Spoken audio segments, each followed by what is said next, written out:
Hello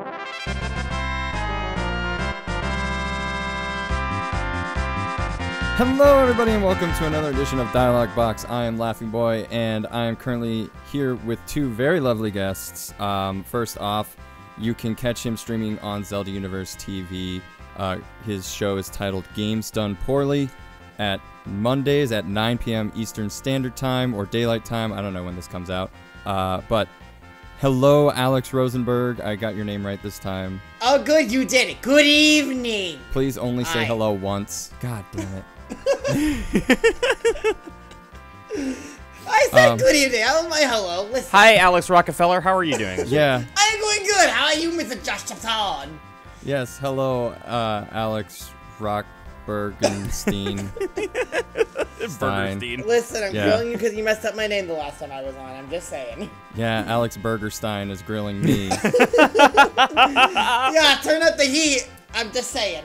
Also with us tonight is another very lovely guest. You can catch him over on the YouTubes as well as twitch.tv/Josh Jepson. Hello, Josh Jepson. Howdy, howdy, howdy. Hello. My name's Woody, apparently. I'm Woody. Howdy, howdy, howdy. Howdy, howdy, howdy. There's a snake in my boot. All right, so Jared. Very amazing thing happened, I guess, last week. The Super Smash Bros. Direct from August 8th, the year of our Lord 2018. We got a lot more breakdown this time on exactly who's coming to this party, as well as additional modes, and the fact that, I guess, like, this is the ultimate Super Smash Bros. Until they make the next one. Until they make the next one. I mean, it's going to be hard to top if it's done really well, but we'll get to that. Honestly, it really is going to be tough to top. Yeah. I mean, yeah. Already, it's shaping up to be extremely exciting. Like, I wasn't super hyped at first because like, Smash Brothers is not super duper my thing. But this past Direct excelled the hype levels above average. So and there's a lot of shit in this game. They crammed a lot of poop in this thing. They crammed a lot of poop in it. So much shit. Yeah.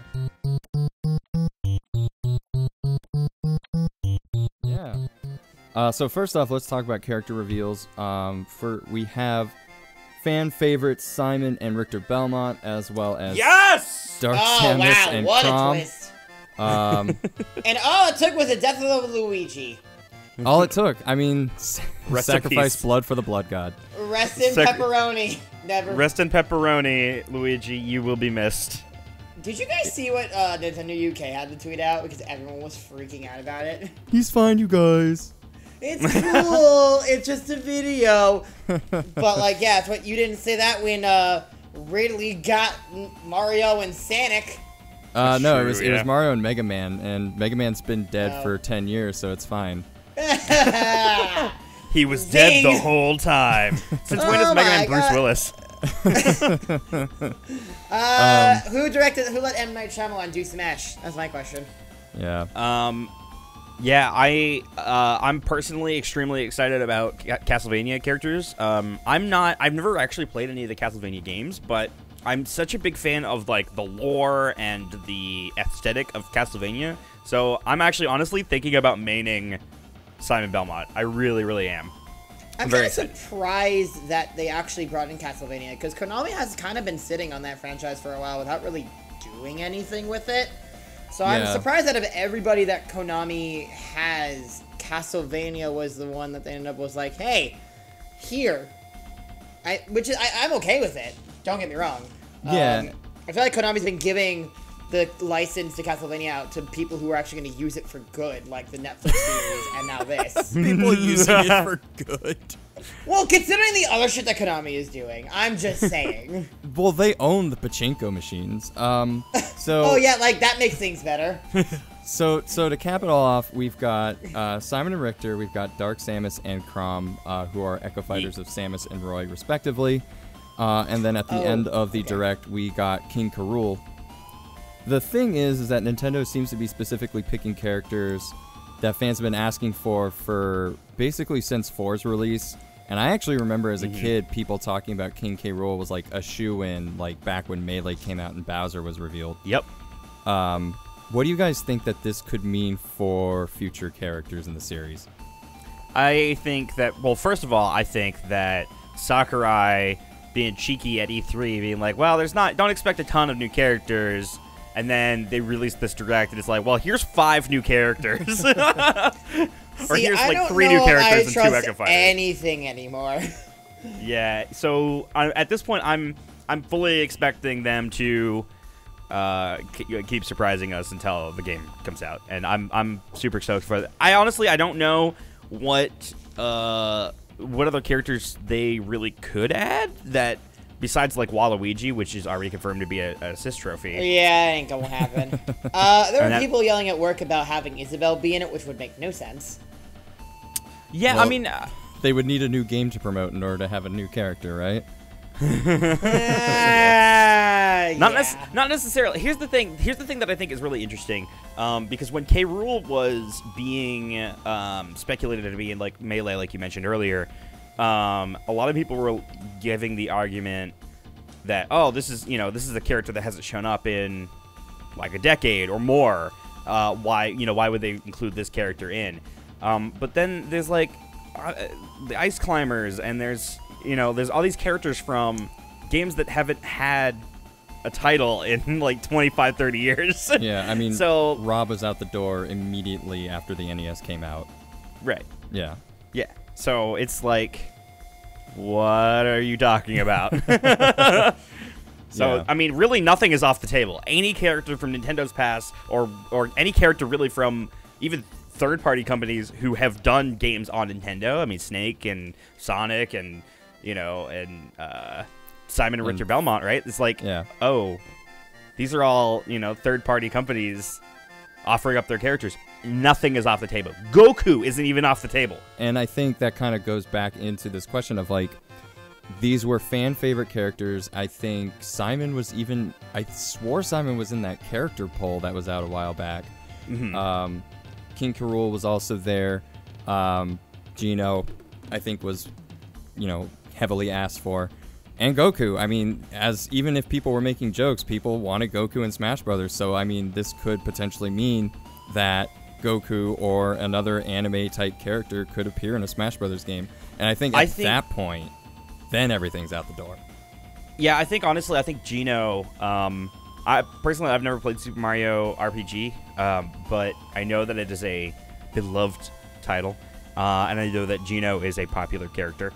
And I know that people have wanted Gino in Smash Brothers for a very long time. I actually could see that happening. I really could. At this point, I could see it happening. Yeah. They've done skins already for Gino in Smash 4. Yeah, so they also did K. Rool. Yes, they did. And Chrom. Mm-hmm. I don't know. Yeah. Coincidence? I think not.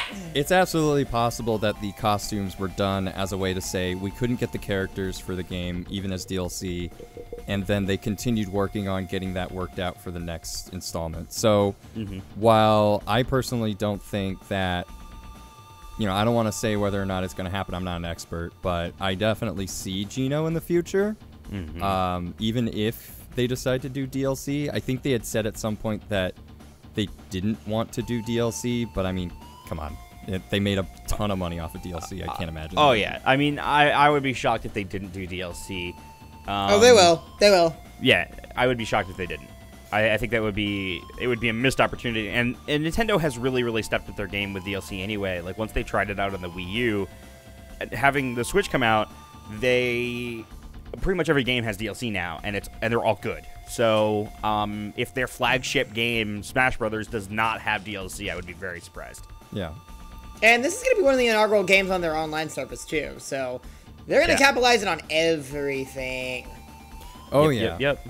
And do you think that are there any characters that you guys are still holding out hope for? Are there any characters that you still want to see in this game that have not yet gotten the opportunity? I mean, I think that I'm going to play the devil's advocate a little bit here. I do think that Waluigi should be an actual character in the game. But who knows, like, what's really happening with that? I think there's some, like, weird thing with Waluigi and Sakurai. I don't know what that's all about, but I still want like Rayman I mean, I think that Rayman is a total possibility. Well, and now that you mention it, I wouldn't be surprised if not Rayman, definitely the Rabbids. Right. Yeah. Now that's actually a great thought because of the success of Mario and Rabbids Kingdom Battle. Yeah, and the I can see inclusion that of Star happening. Fox and Starlink. Yes. So I mean, Yes. Nintendo and Ubisoft definitely have a really good partnership going. So if Rayman doesn't appear, I definitely see the Rabbids. I think what could happen is a deal with Ubisoft where they say, hey, look, you can put Rayman in Smash Brothers if you also take the Rabbids. And then they put both in, and that would be good for everybody. No, it has to be this. The Rabbids have to be the characters, and Rayman has to be the assist trophy. Could you imagine? It is the most symbolic thing that they could possibly do of Rayman. That is where your place is now, Rayman. Yeah. You get to be with Shovel Knight. Why do I relate to that, like, at a spiritual level? Another character that I would love, and I know, again, there's always, like, the fact that these are all long shots, really.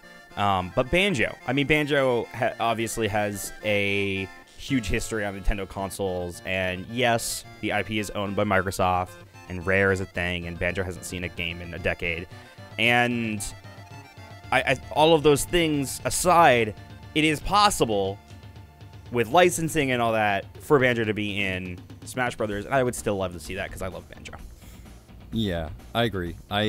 As far as I'm concerned, like, if I ever saw a reveal trailer for Banjo, I would be happily surprised. It is something that would be much more difficult for them to iron out. Right. But again, like, there are certain characters that we've seen in Smash Brothers that we would have never thought. Like, especially if motherfucking Goku shows up in Smash Brothers and Banjo doesn't.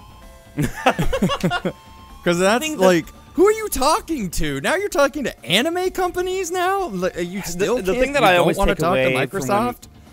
When people say, like, hey, it's not likely that Banjo would be in Smash Brothers, or it's not possible, I always point to Snake, and the fact that Snake is still in Smash Brothers, like, the fact that they brought him back for this one, that, to me, screams that, like, Banjo could be possible. Just because, first of all, what's the company that does Metal Gear now that Kojima is not, like, part of it? It's still Konami. It's Konami. Is it Konami? Yeah. Okay. Okay, so... Also, fuck Konami. They'll okay, take but Konami... him right back if you keep talking like that. No, so I point to that and I'm like, okay, well, it could be possible still. Yeah, I agree. I think to Alex? that end too, kind of on the same thing. Like, again, I would love to see Amaterasu because Homegirl ain't got anything exciting. I mean, Okami just finally got ported to Switch. She didn't get put into Marvel vs. Capcom Infinite or whatever that thing is called. Oh, that's interesting. That's interesting that you mentioned that, because I wonder if maybe they're holding out and saying, hey, let's put it on the Switch. Let's do Amaterasu on the Switch. That would be cool. Because you could do a lot of the final smashes that Amaterasu could have could be of the divine, like, whatever it's called, celestial strokes or whatever. The celestial brush, yeah. Thank you. But yeah, that would be interesting because again, there's a lot it's of potential for Amaterasu specifically.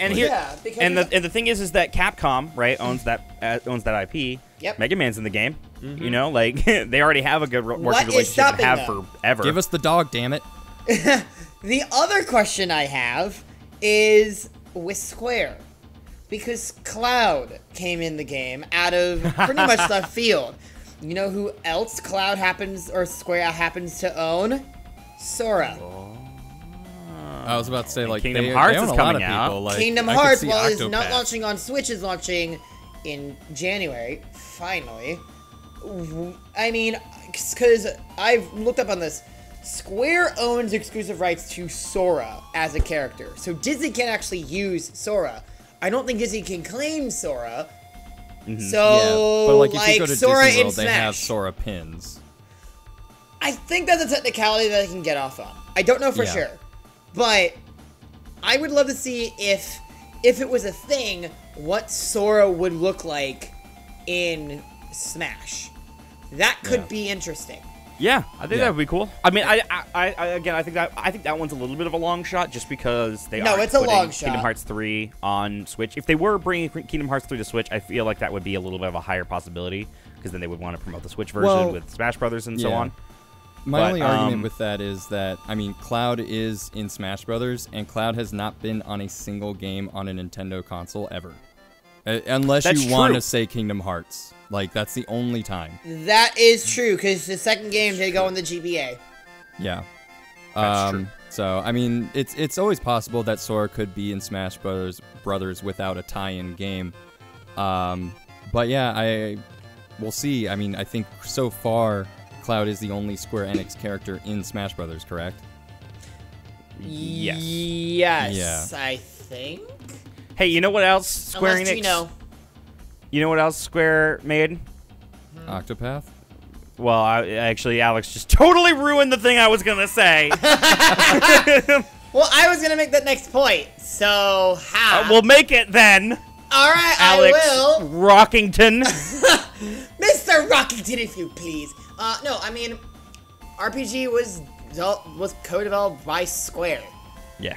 Gino could, and because they brought RPG back on the SNES Classic, which is they had to make a negotiation with Square to do that, maybe that's part of, they can now add as part of that contract to bring Gino into Smash. It's just whether or not that they can talk to Square Enix and if they can get a deal with them. Because like I said, they've only gotten one character out of Square Enix. They've managed to get 2 or 3 characters out of Konami now, plus a stage and all that. So, we'll just have to wait and see, I think. 2 stages, considering. Yeah, absolutely. So we'll just have to wait and see. I definitely think Gino is a possibility. We'll just have to see whether or not Nintendo or, you know, Sakurai knows how to implement him into the game too. So there's that. Yeah, and also there's the other side of it, which is like, I mean, we already have like a lot of characters, so just kind of we can't put literally everyone in Smash. Like, calm down. Try. There's also the Direct also had a bunch of new some new stage reveals, as well as some like old stages coming back from Melee. Why, yes, Josh, that is the next topic I was going to go into. Well, look, you had the perfect segue. You were like, oh, new stages, and then you kept talking about Gino. Anyway, carry on. What a segue. This is my show. All right, I'm sorry. I didn't mean to take away your spotlight. You know, whatever. So we have new stages, New Donk City Hall, as well as a bunch of returning favorites. According to Sakurai, or according to the Direct, this puts us at over 103 stages. And if you include them as final destinations as well, then you get about 300. That's friggin' amazing. Stage hazards are now selectable, so you can turn off stage hazards, specifically Yellow Devil.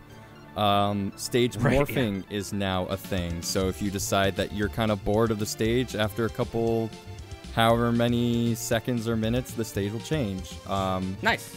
Sort of reminiscent of the Fire Emblem stage, where it would just change locations every now and then. Do you guys think that you'll be utilizing these features very often? Like, what was the one thing about these stages that you think piqued your interest the most? I like stage morph. I do. I was actually just gonna say I love stage morph. I really think that's a unique way of handling, because there's a lot of people, you know, you'll do like a one-on-one and still your friend wants to pick a different map than you. Well, now you can have. Why not both? Why not both? Why not both? Yeah, I like it because it also keeps you on your toes too. Because you might be able to play a stage that you've played a lot and you're like, yeah, I got you. And then it's like, I got you. Oh, I've never done this before. Oh, shit, I don't know what to do here. I don't know what this strat is. What's going on? Oh, God. I think it keeps you on your toes a little bit. So you have to know all the stages and be ready for all of them if you want to really have an edge, which I kind of like. I also just like the idea of it randomly selecting stages and just having it morph between two different stages. Yeah, that's going to be probably the one they use the most. That's like true anarchy. I love that. And were there any stages that you were excited to see announced as either returning or brand new? And were there any stages that you're still, again, like holding out hope for? Ooh. I want to know about this boss mechanic in the Dracula's Castle thing, because that's a new thing that we've never seen.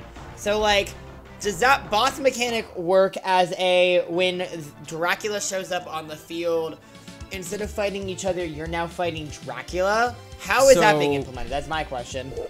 Certain elements of this have been implemented in Smash before. I referenced the Yellow Devil previously. He will show up in the Dr. Wily stage every now and then and become a stage hazard that is destructible. In those cases, when the Yellow Devil is destroyed by either a specific team or a specific player, the other players can get damaged by it, by the explosion.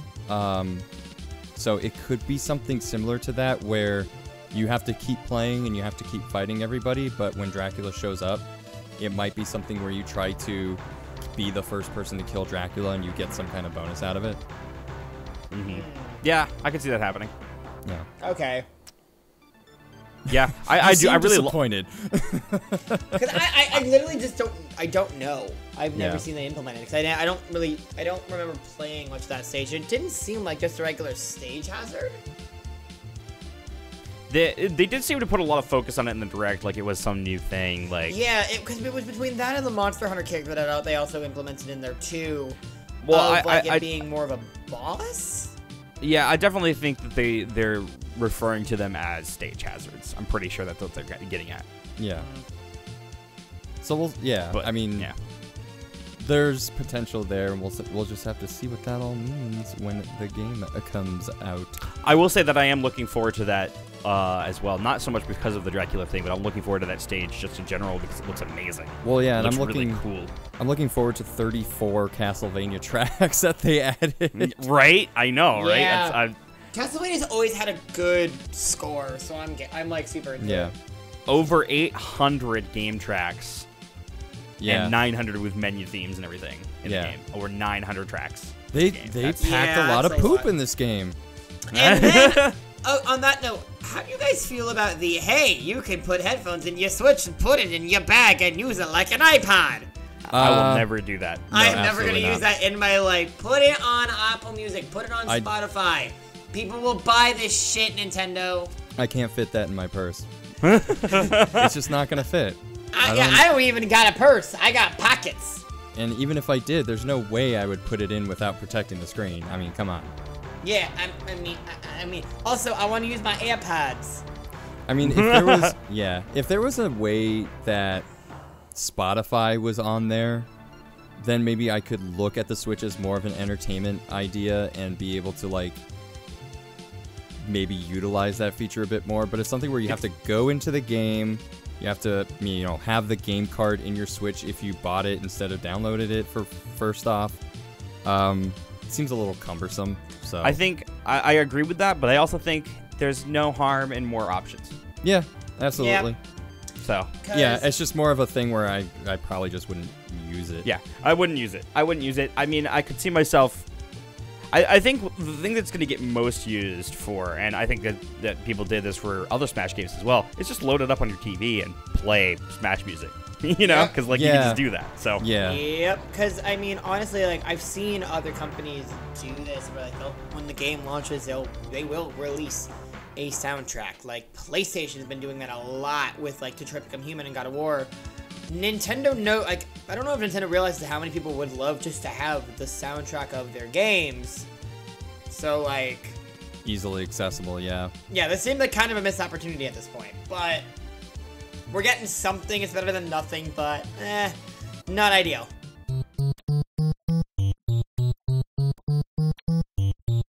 Let's talk about the rest of this, because again, lots of poop. Squad Strike was introduced, which is a 3-on-3 or 5-on-5 battle mode where you get up to 5 friends, each person gets a character, and then you kind of go at it a la, like, all I can think about is like shonen anime where it's a squad and each person faces off against each other in a tournament.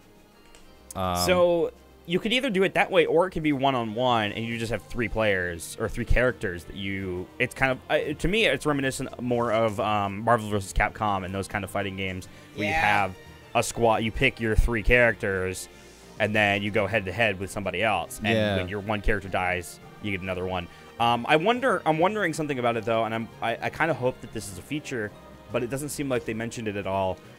Whether or not you can swap between the characters on the fly. I was thinking the same thing. Yeah. So far, they've said no to that, but I mean, especially if you were to do it with other people, that'd be ridiculous. And the coordination. That would be the coordination on that would be. Yeah, great. exactly. Well, it would be fun. Yeah, and I think that feature would definitely be something that they should have as an option, because I could see myself going head-to-head, like I said, with somebody else and just picking 3 characters each and swapping between them on the fly. I think that would be really, really cool. I think it'd be fun to have that chaos of having, like, somebody swap out and being like, oh god, it's me now. Oh, jeez. With, like, multiple players. Maybe that's why they won't introduce it, because it could just be a little bit too... That would be fun! We thought about implementing it, but then we realized it was going to give Alex Rickenbacker a lot of anxiety. So I have enough anxiety as is. Thank you, Nintendo. Thank you. They've also introduced Tourney Mode and Smashdown. Tourney Mode is just tournament mode, and Smashdown is apparently where you select, if you have 4 people, each person selects a fighter, they go through a round. When the round's over, they can no longer select those characters. Right. Yeah. So you just keep selecting characters until they're all gone. Yeah. I like that. I like that a lot, actually. I like it's it because cool. it's a really good way for. Well, I think it's actually a really good way to train different fighters as well. Train with different fighters so that you can really try the entire. Because I feel like people do that anyway now. With what we have with Smash Brothers 4, people go on and, well, at least I have, select a character, and then next match just select a different character to try somebody else new. And having that built into the game where you can't select the characters you've already played and sort of have this sort of tournament amongst characters, I think that's great. Yeah, I think it really puts you out of your comfort zone. Yeah, see, I'm the opposite, so I pick Kirby and then I stick with Kirby. So this would be... So I actually look at this and I'm just like, hey, I'm actually okay with this, because this is like a forced thing. And so I'm like, all right, I'll use the thing. But then it also levels the playing field. A little bit. I also appreciate. I know I have a friend that specifically only never tries to pick the same character 2 rounds in a row. So I think this would be really great for some people that just want to get with and understand and play different characters all the time. But I also think it's a little bit more difficult for people that do have that comfort zone and want to stay inside of it. Yep. But I guess my question here is, with these new modes, are there any of them that you guys think have really good streaming potential? Are there any modes that you guys see and you're like, I could stream that for hours? Or do you think regular Smash is just fine? I think regular Smash is fine, but I do think that having them add a built-in, really deep tournament mode is going to make for setting up big stream events really easy and a lot more fun, especially within my my community Discord, right? Having a community day where we just set up a Smash tournament. Everybody's gonna have Smash. Everybody's gonna be down for that. I think that would be great for streaming. Yeah, I actually am in full prep mode of launch day. I'm getting friends over and we are doing either a tournament or a squad war. It is going to be a thing that happens, and I'm excited for that. Because this is a game that I feel like is going to be a blast to stream regardless, because every Smash game is never going to be the same. Yeah. So it could be... it's a game that's got a lot of replayability and restreamability, because, you can get really lucky one game, you can get completely wrecked the other game, or, you can have comebacks, and you can have upsets, you can have, crazy things happen, and it can get really intense. So I think it's going to have a lot of really great replay value for Twitch in general, and so I'm fully ready for it. I mean, I could see myself doing squad battles with other people, because I mean, me personally, my friends list on the Switch is way better than it was on the Wii U, and actually better than it is on my Sony consoles. So I'm really looking forward to actually being able to like play online with other people, and if we can do it kind of like on a team-based system online, I can actually see some really good streaming potential off of that myself. Yeah. Oh yeah, hardcore. Yeah, I'm excited. It's gonna be great. Nice all around, it's gonna be amazing for streaming. Yeah, Yep. absolutely. So we also have, like, we talked about the 800 to 900 tracks. There are new items, brand new to this game, and Pokemon that are going to be brand new to this game. A new training mode in order to test your moves and to, like, see the impact of those. Yeah. There's so much, again, like... So much poop. new stuff, dude. So much. That's a lot. It's a lot of stuff. Yeah. What? I'm very excited to play this, like, extensively for the next, like, 3 years. It's gonna be great. Yeah. Do you think that there's any, and that actually is a good point for this next question. Do you think that there's a reason why there's just so much crammed into this game this time around? I think that they want to make this not so much the last Smash Brothers, but the last Smash Brothers that we're going to see for a very long time. I think that's what they want. They want to put out the ultimate Smash Brothers, like, and not expect us to want anything new for many, many, many, many years. Yeah, and it's also like close to the 20th anniversary of Smash. So Yeah.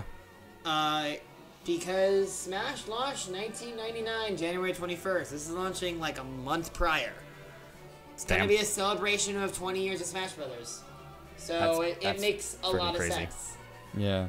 Which is wild that we've gone 20 goddamn years with this game. I know, right?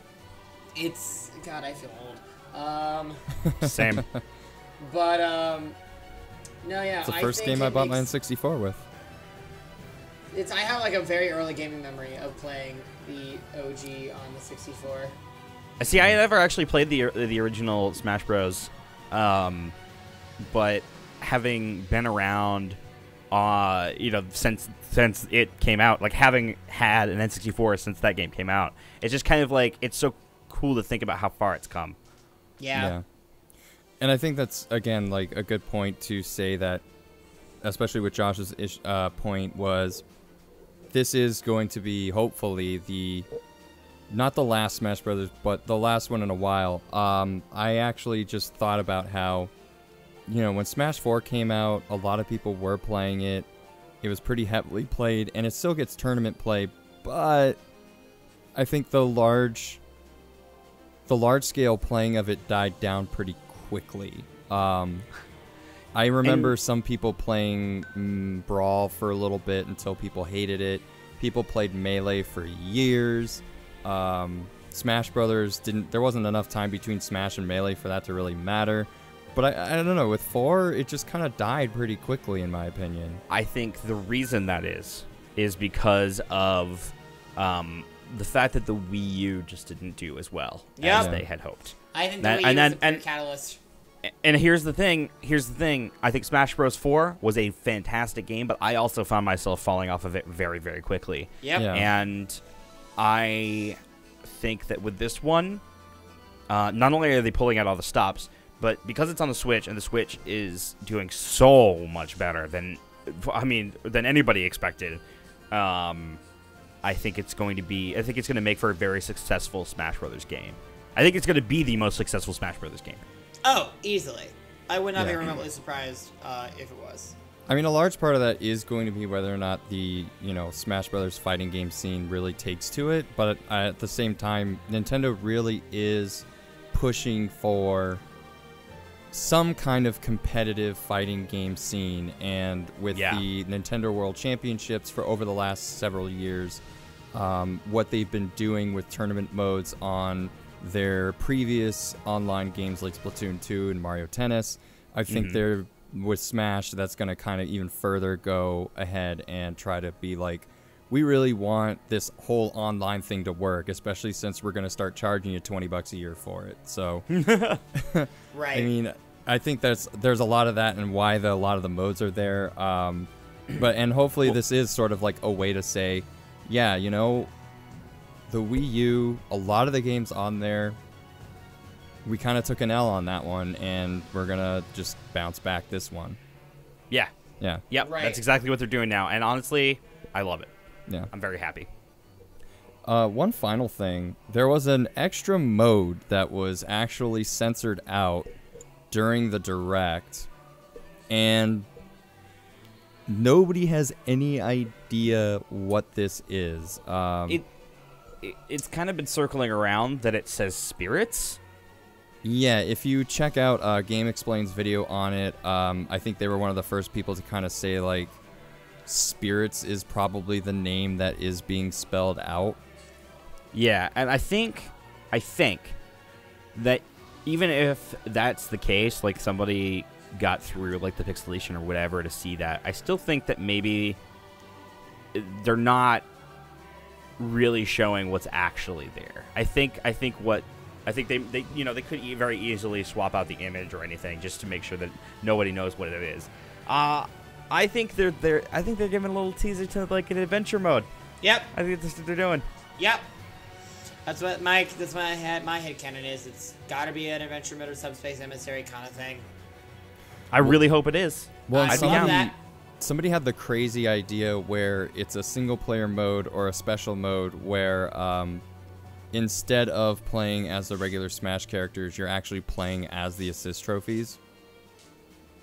There's nothing behind that. There's no actual, like, theory behind it. Somebody was just, like, throwing shit out there. And I actually thought that that was a really interesting idea. I didn't know if there was anything that you guys thought that the mode could be about, or... That's actually really, really interesting to think about. Yeah, I'm intrigued by that. Honestly, I don't really have any speculations. I just kind of hope that it is some sort of really fun single or co-op mode. Single-player co-op mode that, I mean, it doesn't have to be like Subspace Emissary with cutscenes and all that. It doesn't have to be that for me. I know a lot of people want that. For me, I just want it to be something where I can sit down, and if I did want to, you know, work towards something solo, that there is an option for that. Or like a co-op thing where I can sit down with my wife and play, you know.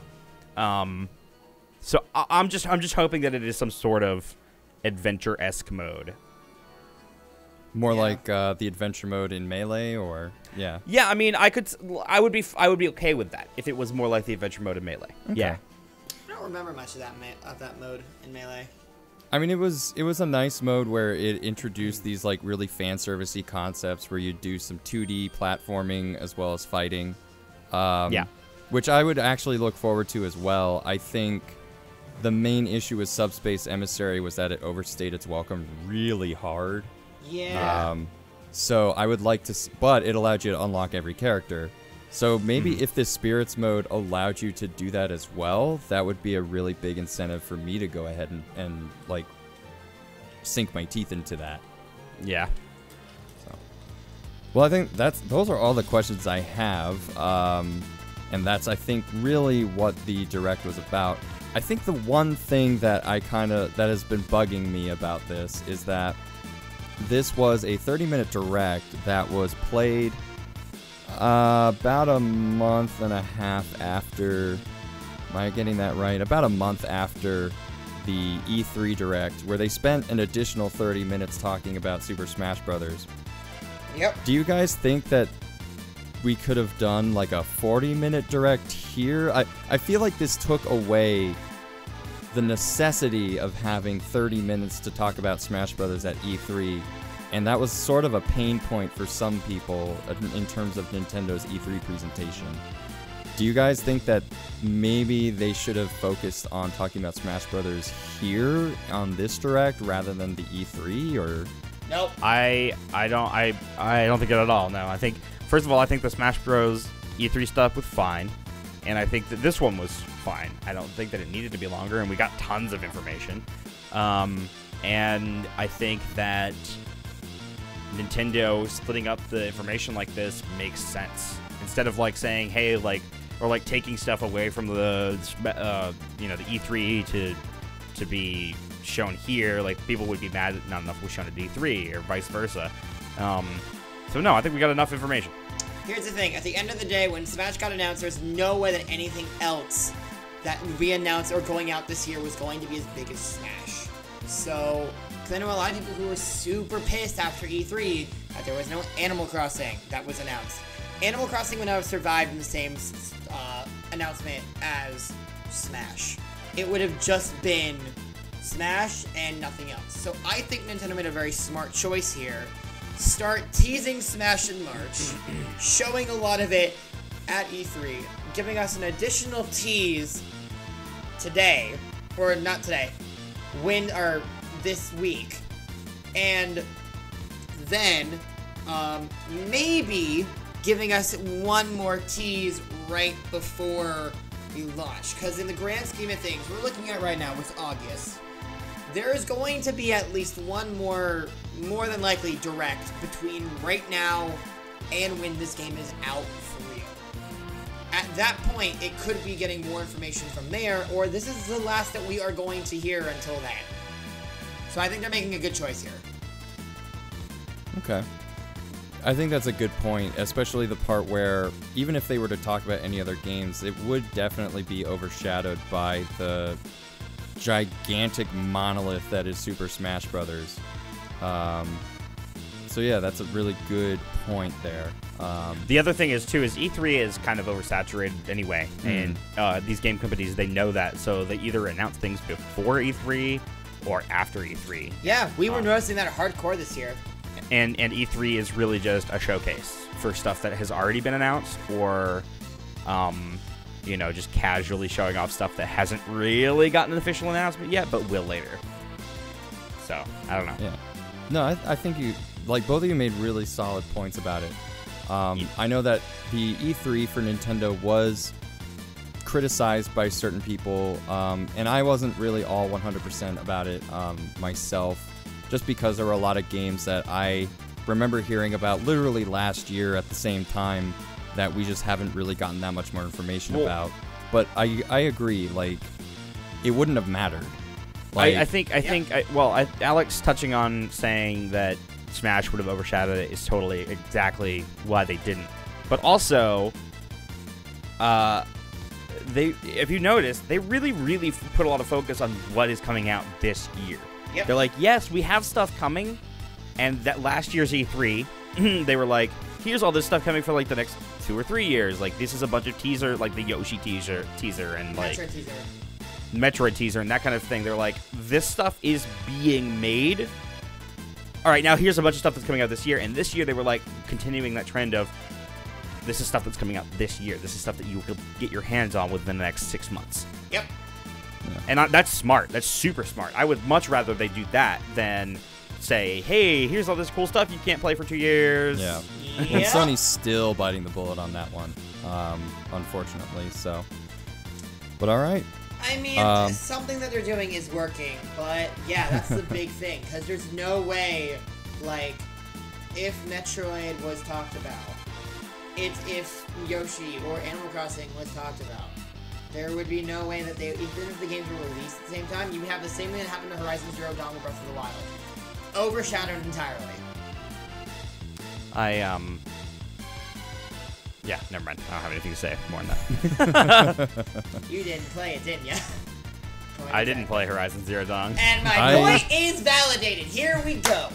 I mean, I completed both games entirely, 100%, but I own that game. I haven't played it. I owned it, got part of the way through, and then Breath of the Wild happened, and that took priority because Zelda universe. Yeah. All right, well, thank you guys for coming up on the show. I really appreciate you guys. I have a lot of fun talking to you two, so. It's always a pleasure. Yeah. It's always fun talking to you guys. Yeah. And we will be back with more Let's Dialogue. I don't even remember what show this is, but we'll be back with whatever it is. Let's talk about things with Laughingboy LP. Whenever Alex something else happens, whenever trouble strikes, we'll be there. Who are you gonna call? And we'll ask questions about it. We won't do anything about it. We'll just ask some insightful questions. And be slightly witty. Yeah, slightly. Only 50% witty. Now with 50% like 25%. Yeah. 20.